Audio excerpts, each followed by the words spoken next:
আসসালামাইকুম রহমতুল্লাহি ওবারকাতুহ। মাদারের খাবার আপনারা কিভাবে দিবেন দেখেন। আপনি দেখলেন যে আমরা আগে প্রথমে কুচি করে নিছি, তারপরে মাদারের খাবারটা উপরে ছিটিয়ে দিছি, গাজর আর শসা। আর মাদার লার্ভাদের বেলায় কিন্তু সেম আপনারা দিতে পারবেন, একই খাবার মাদার এবং লার্ভাদের বেলায় আপনারা এইভাবে যদি স্লাইস করে কেটে নেন, এই যে দেখেন খাচ্ছে,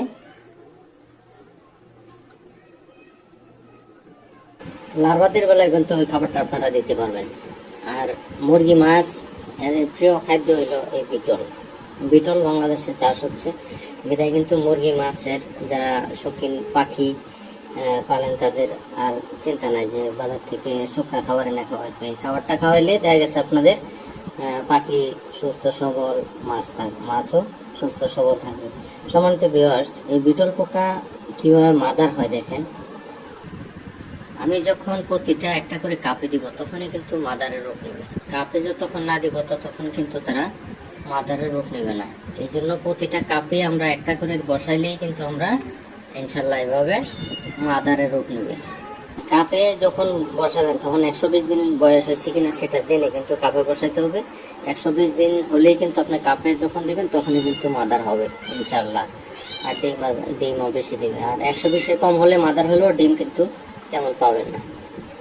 মাদারদের খাবারটা যখনই আপনারা এভাবে দেবেন তখন কিন্তু এরা খাবে আর ডিম দিবে। এই যে দেখেন প্রতিটাই কিন্তু খাচ্ছে আর ডিম দিতেছে। দেখা যাচ্ছে এরা কিন্তু ডিমের দেওয়ার সময় বসির অর্ধাংশ ভিতরে ঢুকে যায়, তারপর ডিম দেয়। আর প্রচুর ডিম দেয় যদি খাবারটা এভাবে স্লাইস করে দিবেন। আর স্লাইস করে দিলে এরা খেতেও পারে, ডিমও দিতে পারে। এই যে দেখেন পর্যাপ্ত ডিম এরা দিচ্ছে আমার এখানে। আর ডিম দেওয়ার কারণ হলো আমি পাতলা করে খাবারটা দিই। পাতলা করে খাবার দিলে কিন্তু এরা খায় প্লাস ডিম পারে পর্যাপ্ত।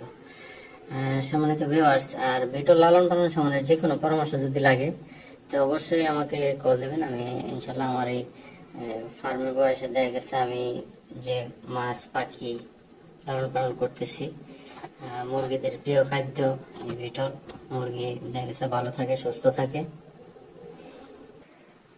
খাবারটা কিন্তু এরকম স্লাইস করে আমরা এই আলোচনা মেশিন দিয়ে গাজরটা কেটে নিতে হবে। গাজরটা কেটে স্লাইস করে নিব তখন কিন্তু এই গাজরটা আপনার গাজর আর শসা কিন্তু একসাথে হয়ে যাবে। তারপরে আপনি ওদের উপরে ছিটিয়ে দিবেন। সম্মানিত আসছে যদি বিটল লালন পালন সম্বন্ধে, বিটল কিন্তু শৌখিন পোকা, পচা খাবেও না, পচা জায়গায় থাকবেও না। আর যদি লালন পালন সম্বন্ধে কোনো পরামর্শ লাগে ইনশাল্লাহ আমাকে কল করবেন। আমার এই ক্ষুদ্র যতটুকু সম্ভব আপনাদের পরামর্শ দেওয়ার জন্য আমি প্রস্তুত।